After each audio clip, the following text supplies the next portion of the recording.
India. She is a big country with millions to over 1 billion people, a major hub of influence in all of South and Southeast Asia. But within that country lies many different regions that make up their own culture, people, and stories. Stories that revolve around a movement of people who aim for the better. And today we are talking about the region known as Punjab, and while this area has the beat of its own drum, it continues to work with other regions to make up the whole of India. Hey guys, what's going on? Welcome to FTD Facts. My name's Dave Walpole, and for those who are just joining us here for the very first time, this is a channel where we usually talk about people, cultures, and places from all around the world.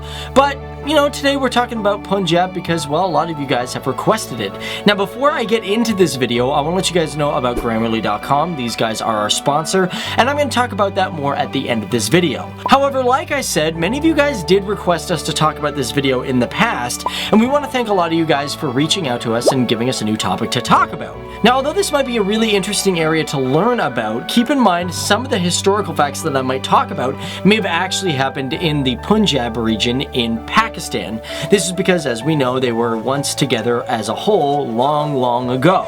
Now let's get started because the Punjab region is a very important state and very unique because it is the only state in India that has the people of the Sikh community listed as the majority of the population. Now in 2011 they had about 57.5% of the people in the entire population really following the way of the Sikh religion. And compare that to Hinduism, which is the more popular religion within the country, they only had about 38.5% of its population following that way. And as for this population, it's roughly over 27,700,000 people, making it the 16th largest state in the entire country when it comes to population.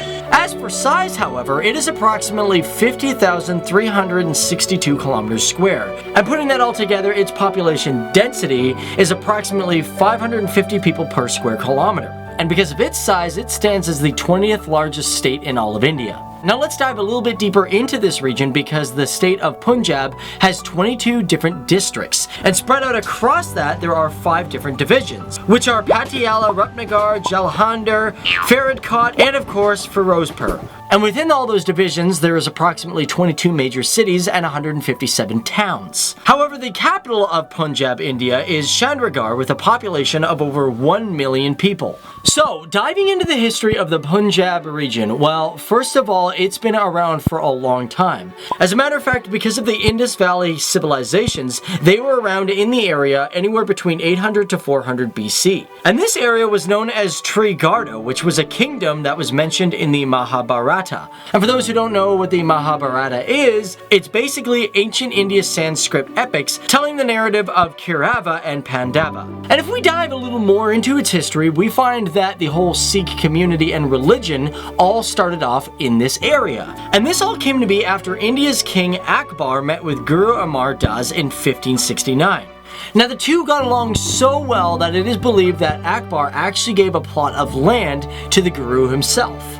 This is because Akbar believed so hard in the freedoms of Sikhism that the land he donated was to be used for the Guru's langar, which is basically the kitchen that serves the poor. Which this eventually led to many people really following the Sikh way of life, that it grew exponentially within the region. And thus led to the formation of the Sikh Empire from 1801 to 1849. However, this empire didn't last very long because the British Empire came in and pretty much squashed it out. And as for India in Punjab, it got its independence on April 5th, 1947. And as for the Punjab region back then, it wasn't quite the same as the Punjab as we know of today. This is because Himachal Pradesh and Haryana eventually split from the region on October 31st, 1966. But one thing to know about the Punjab region is it is known for its land.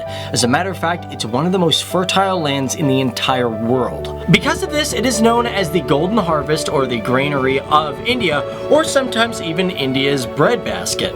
And Punjab is known as the major agricultural state of all of India. As a matter of fact, it produces 10.6% of India's cotton, and in 2013 it produced over 17% of the country's wheat and 11% of the rice for India. And as a matter of fact, when it comes to wheat and cotton on a worldwide scale, they provide 2% of the world's needs. And because of this, it won the National Productivity Award in India for 10 years. But although it's huge with agriculture, one of the biggest things that it's really concerned about, and especially of today, is the water table. With agriculturally being heavily dependent on it, there have been many studies to show that it is drastically falling over a meter every single year. And it is quite a reoccurring issue that happens within the state. We should also mention, because it's the biggest agricultural state in the entire country, it is also the state with the lowest level of hunger within the entire country of India. So, Punjab, what else has it got going for it? Well, let's talk about its literacy. For example, its literacy rate in 2011 was at 75.84%, with males being above 80% and females being around 70%. Because of this, the Punjab region has 23 universities, and one school in particular, the Punjab Agricultural University, is the world's leading university for study of agriculture. But we keep going back to agriculture. Why is this area so fertile? Why is it so world famous? Well, let's take a look at the name Punjab. First of all, it comes from two words.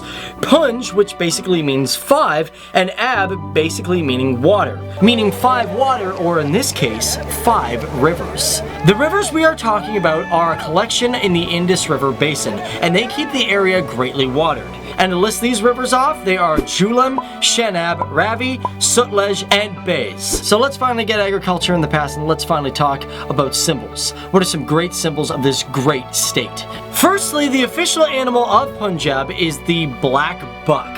And the reason for this is because the antelope is very common in the region of Punjab, and as well as other areas of India and Pakistan. And as for the official bird, this goes to the northern goose hawk, which is a very pretty looking hawk, I'm not gonna lie, but one thing that's really fascinating about it is it's not really seen within the region. These hawks are more common in places like Iceland and Greenland, and even seen in Canada, but however can be seen in part of the Himalayan mountains.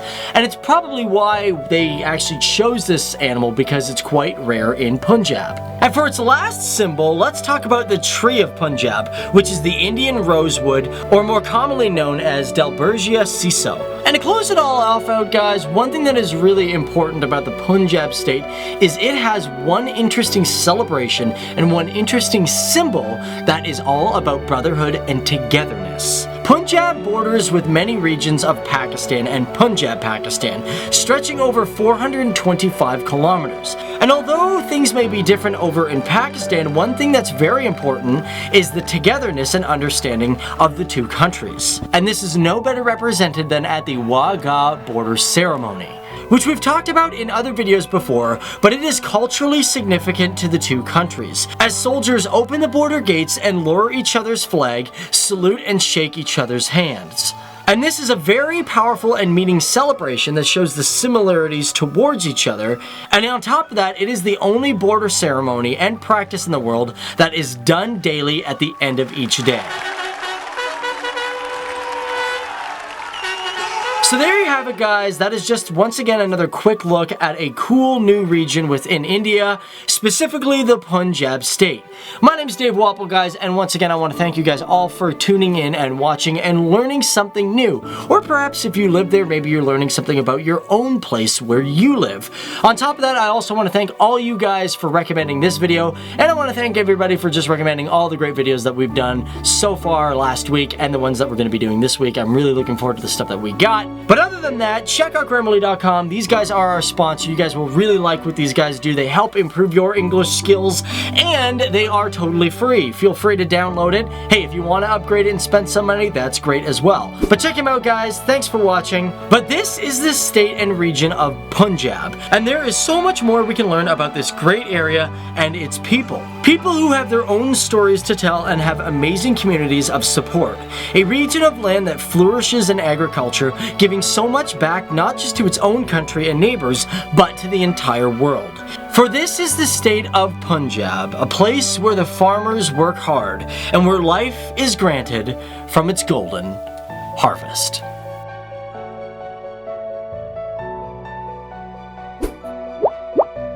Thanks for watching once again, guys. Hey, if you like this video, you might want to check out another video on another Indian topic. We got some really great stuff, and you know what? If that video doesn't do it for you, why don't you check out our country's playlist? You'd be surprised at what you don't know. But other than that, check us out every single day, Monday to Friday, because we're always uploading. And other than that, leave a comment down below, and we'll see you in the next video.